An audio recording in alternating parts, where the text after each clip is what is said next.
जय हिंद, वंदे मातरम। स्वागत आप सभी का सक्सेस वर्ल्ड एमसीक्यू चैनल पर। तो चलिए आज की इस वीडियो में बिहार एसएससी सीजीएल 2022 के लिए 30 सबसे शानदार और बेहतरीन प्रश्नों को लेकर आए हैं। अगर आपने इस एग्जाम के लिए थोड़ी भी दिल से पढ़ाई की है तो आपको आज के इस 30 प्रश्नों में से कम 15 प्रश्नों का सही जवाब देना होगा, तो ही आपकी तैयारी बेस्ट मानी जाएगी। तो चलिए आपका बिल्कुल भी टाइम बर्बाद ना करते हुए आज के सेशन को स्टार्ट करते हैं। तो आज के सेशन का सबसे पहला प्रश्न है, निम्नलिखित में से कौन सा जीवाश्म ईंधन नहीं है? प्राकृतिक गैस, पेट्रोल, कोयला या काठ कोयला, चारकोल। और आपको आंसर करने के लिए मैक्सिमम 5 सेकंड का टाइम दिया जाता है। अगर आपको इनमें से किसी भी प्रश्न का आंसर आता है तो आप लोग कमेंट बॉक्स में आंसर जरूर करते जाएंगे। तो निम्नलिखित में से कौन सा जीवाश्म ईंधन नहीं है? अगर आपने ऑप्शन डी को दिया है तो बिल्कुल सही जवाब हो जाएगा काठ कोयला यानी कि चारकोल। ये जीवाश्म ईंधन नहीं है। प्राकृतिक गैस, पेट्रोल, कोयला ये सभी जीवाश्म ईंधन है, याद रखने हैं। चलिए आगे बढ़ते हैं। दूसरा प्रश्न है, लौंग होता है? फटाफट से आंसर करेंगे। सारे प्रश्न सिलेक्टेड है। लौंग होता है एक शुष्क पुष्पकलिका, बीज, फल या छाल?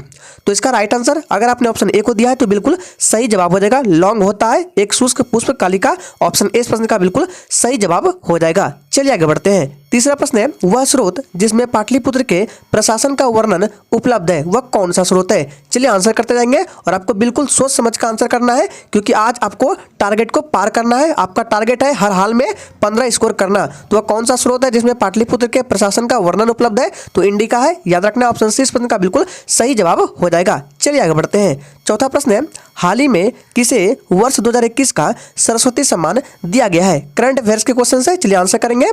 हाल ही में किसे वर्ष 2021 का सरस्वती सम्मान दिया गया है? तो इसका राइट आंसर अगर आपने ऑप्शन सी को दिया है तो बिल्कुल सही जवाब हो जाएगा। किसको दिया गया है? राम दसर मिश्र को, याद रखना है। राम दरस मिश्र को दिया गया है। और सरस्वती सम्मान जो है ये याद रखना है, ये साहित्य के क्षेत्र में दिया जाता है। चलिए आगे बढ़ते हैं। पांचवा प्रश्न है, हाल ही में विक्टर ओरबान किस देश के चौथी बार राष्ट्रपति बने हैं? मोस्ट इंपॉर्टेंट और वीवीआई प्रश्न आपके एग्जाम के लिए। चलिए आंसर करेंगे और फ्रेंड्स सेशन के एंड में अपना स्कोर जरूर देना है कि आपने कितने प्रश्न का सही जवाब दिए हैं। तो हाल ही में विक्टर ओरबान किस देश के चौथी बार राष्ट्रपति बने हैं? तो इसका राइट आंसर हंगरी हो जाएगा, याद रखना है। हंगरी देश के। इस प्रश्न का बिल्कुल सही जवाब हो जाएगा। चलिए शिक्षक आगे बढ़ते हैं। छठा प्रश्न है, किस वेद में जादुई माया और वशीकरण का वर्णन मिलता है? मोस्ट इंपॉर्टेंट प्रश्न, आंसर करेंगे। और फ्रेंड्स जल्द ही इस चैनल पर बिहार एसएससी सीजीएल 2022 के लिए जीके जेएस का new practice set batch start करने वाले हैं। तो जो भी इस चैनल पर पहली बार आए, चैनल पर नए आए हैं, चैनल को सब्सक्राइब करके साथ में बेल आइकन को जरूर प्रेस कर लेंगे ताकि आपसे इंपॉर्टेंट क्लास मिस ना हो। तो किस वेद में जादुई माया और वशीकरण का वर्णन है? अगर आपने बी को दिया है तो बिल्कुल सही जवाब हो जाएगा अथर्ववेद में, याद रखना है। और ये जो ऋग्वेद है, याद रखना है, ये सबसे पुराना वेद है। और सामवेद जो है इसे भारतीय संगीत का जनक कहा जाता है, याद रखना है। और ऋग्वेद में गायत्री मंत्र का उल्लेख दिया गया है, याद रखने हैं। नेक्स्ट है, कौन व्यक्ति हाल ही में भारत के लिए विदेश सचिव नियुक्त किए गए हैं? मोस्ट इंपॉर्टेंट प्रश्न है। चलिए इस क्विज टेस्ट में करंट अफेयर्स के क्वेश्चंस भी शामिल किए गए हैं। तो इसका राइट आंसर अगर आपने ऑप्शन बी को दिया है तो बिल्कुल सही जवाब दिया है विनय मोहन क्वात्रा, याद रखना है। या फिर पात्रा लिखा गया है, मिस प्रिंटिंग है, क्या हो जाएगा? विनय मोहन क्वात्रा, याद रखना है। चलिए आगे बढ़ते हैं। नेक्स्ट है, प्रतिवर्ष विश्व होम्योपैथी दिवस कब मनाया जाता है? चलिए आंसर करेंगे। सारे प्रश्न आपके एग्जाम से रिलेटेड लिए गए, सिलेक्टेड लिए गए। तो चलिए फटाफट से आंसर करेंगे। प्रतिवर्ष विश्व होम्योपैथी दिवस कब मनाया जाता है? तो इसका राइट आंसर अगर आपने ऑप्शन बी को दिया है तो बिल्कुल सही जवाब दिया है, प्रतिवर्ष 10 अप्रैल को मनाया जाता है। चलिए आगे बढ़ते हैं। नेक्स्ट है, चरक संहिता नामक पुस्तक किस विषय से संबंधित है? चलिए आंसर करेंगे। और फ्रेंड्स अगर आपको किसी भी प्रश्न में थोड़ा भी डाउट होता है तो तुरंत आप कमेंट करके पूछ सकते हैं, आपको रिप्लाई तुरंत दिया जाएगा। तो चरक संहिता नामक पुस्तक किस विषय से संबंधित है? तो चिकित्सा से संबंधित है। ऑप्शन डी इस प्रश्न का बिल्कुल सही जवाब हो जाएगा। चरक संहिता के रचनाकार कौन है? तो चरक द्वारा लिखा गया यह पुस्तक, याद रखना है। चलिए आगे बढ़ते हैं। नेक्स्ट है, मिर्गी की औषधि किस लाइकेन से प्राप्त होती है? मोस्ट इंपॉर्टेंट और वीवीआई प्रश्न आपके एग्जाम के लिए। चलिए आंसर करेंगे। मिर्गी की औषधि जो लाइकेन है ये किससे प्राप्त होती है? तो इसका राइट आंसर डी के साथ चला जाएगा, परमेलिया, रखना है। डी इस प्रश्न का बिल्कुल सही जवाब हो जाएगा। नेक्स्ट है, हाल ही में शहबाज शरीफ भारत के किस पड़ोसी देश के नए प्रधानमंत्री बने हैं? मोस्ट इंपॉर्टेंट प्रश्न, आंसर करेंगे। और फ्रेंड्स इस क्विज टेस्ट में हम किसी भी प्रश्न का ज़्यादा डिस्कशन नहीं कर रहे हैं, क्योंकि एक छोटा सा क्विज टेस्ट है। जब आपका प्रैक्टिस सेट स्टार्ट किया जाएगा तो उसमें सभी क्वेश्चंस का डिस्कशन पूरे डिटेल के साथ किया जाएगा। तो हाल ही में शहबाज शरीफ भारत के किस पड़ोसी देश के प्रधानमंत्री बने हैं? तो याद रखना है पाकिस्तान देश के। सी इस प्रश्न का बिल्कुल सही जवाब हो जाएगा। नेक्स्ट है, ऋग्वेद का कौन सा मंडल पूर्णतः सोम को समर्पित है? चलिए आंसर करेंगे। और फ्रेंड्स, अगर आपको ये सेशन अच्छा लग रहा है तो सभी लोग दिल से एक बार सेशन को जरूर लाइक करेंगे। तो ऋग्वेद का कौन सा मंडल पूर्णतः देवता सोम को समर्पित है? तो नववां मंडल याद रखना है। सी इस प्रश्न का बिल्कुल सही जवाब हो जाएगा। नेक्स्ट है, स्वतंत्रता प्राप्ति के समय महात्मा गांधी थे, सोच समझ का आंसर करना है। कांग्रेस कार्य समिति के सदस्य थे, कांग्रेस के अध्यक्ष थे, कांग्रेस के सदस्य नहीं थे, या कांग्रेस के महासचिव थे?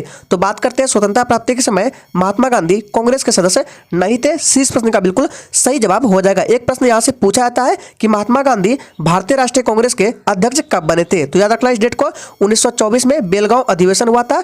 इसी अधिवेशन में महात्मा गांधी ने भारतीय राष्ट्रीय कांग्रेस की अध्यक्षता किया था, याद रखना है। इसका राइट आंसर सी के साथ चला जाएगा, कांग्रेस के सदस्य नहीं थे। नेक्स्ट है, ऋग्वेद में सबसे पवित्र नदी किसे माना गया है? सारे प्रश्न सिलेक्टेड है, आंसर करेंगे।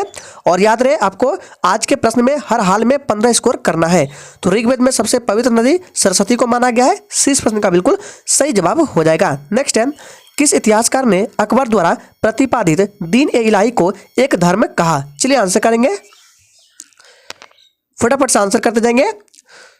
तो इसका राइट आंसर अगर आपने ऑप्शन ए को दिया है तो बिल्कुल सही जवाब हो जाएगा, अबुल फजल हो जाएगा। चलिए आगे बढ़ते हैं। नेक्स्ट है, अकबर ने सर्वप्रथम वैवाहिक संबंध राजपूतों के जिस ग्रह से स्थापित किया वह था? चलिए आंसर करेंगे।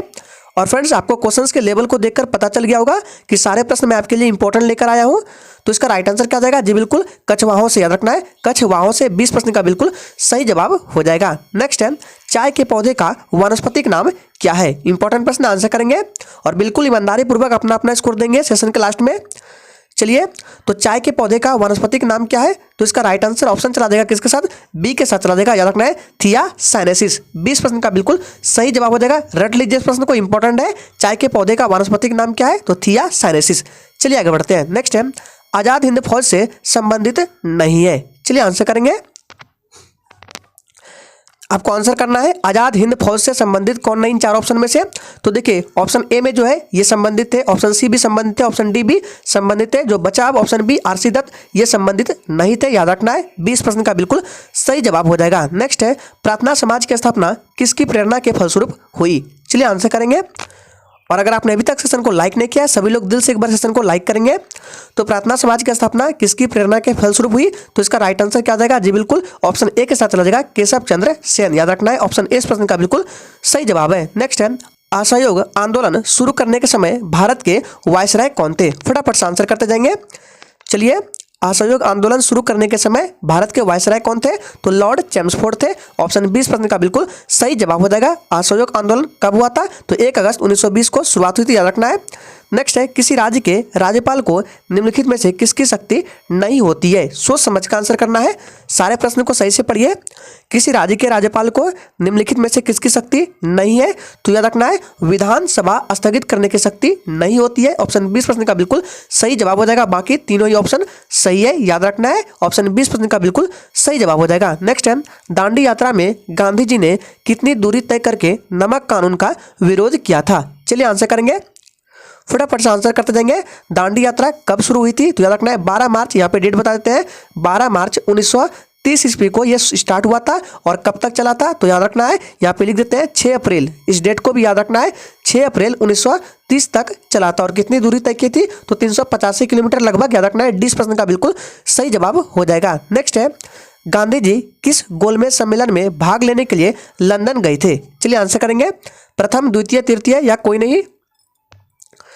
तो याद रखना है, इसका राइट आंसर बी के साथ चला जाएगा, द्वितीय गोलमेज सम्मेलन में। 20 प्रश्न का बिल्कुल सही जवाब हो जाएगा। नेक्स्ट है, राज्य लोक सेवा आयोग के सदस्यों की नियुक्ति कौन करता है? बहुत ही शानदार प्रश्न, आंसर करेंगे। राज्य लोक सेवा आयोग के सदस्यों की नियुक्ति कौन करता है?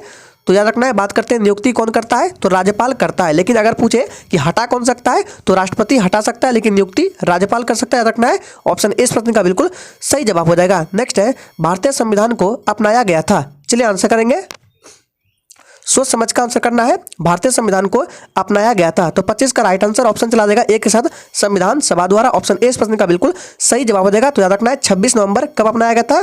तो 26 नवंबर 1949 को अपनाया गया था। और लागू कब हुआ था? तो 26, याद रखना है, 26 जनवरी 1950 को लागू हुआ था, याद रखना इंपॉर्टेंट है। नेक्स्ट है, मटर पौधा क्या है? सोच समझ का आंसर करना है। फटाफट से लाइक कर देंगे सभी लोग सेशन को। मटर पौधा क्या है? तो याद रखना है मटर पौधा शाक है। 20% का बिल्कुल सही जवाब हो जाएगा, शाक है, याद रखना है। नेक्स्ट है सबसे छोटी अंतःस्रावी ग्रंथि कौन सी है? फटाफट से आंसर करेंगे। सबसे छोटी अंतःस्रावी ग्रंथि कौन सी है? तो याद रखना है पीयूष ग्रंथि, ये सबसे छोटी अंतःस्रावी ग्रंथि है, इसे मास्टर ग्रंथि भी कहते हैं, याद रखना है। नेक्स्ट है भारत में चालू मूल्य पर प्रति व्यक्ति न्यूनतम आय वाला राज्य कौन सा है? यह प्रश्न इजी है, सभी लोग आंसर कर देंगे, सोच समझ कर आंसर करना है। आपको बताना है चालू मूल्य पर प्रति व्यक्ति न्यूनतम आय वाला राज्य कौन सा है?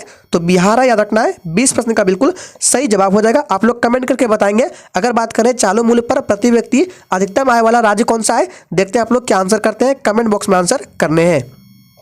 नेक्स्ट है भारत का सबसे बड़ा बैंक कौन सा है? बहुत ही इजी प्रश्न, आंसर करेंगे।